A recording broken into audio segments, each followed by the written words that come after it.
Existem pessoas que gostam apenas da sua utilidade e não de você.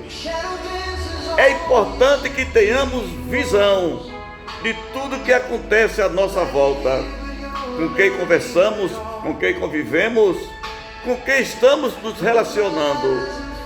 Os interesses individuais falam muito alto e é preciso que não sejamos escravos da vontade e do desejo de quem quer que seja. Nossa vida deve ser pautada por nós mesmos, orientados pelo grande arquiteto do universo, que é Deus.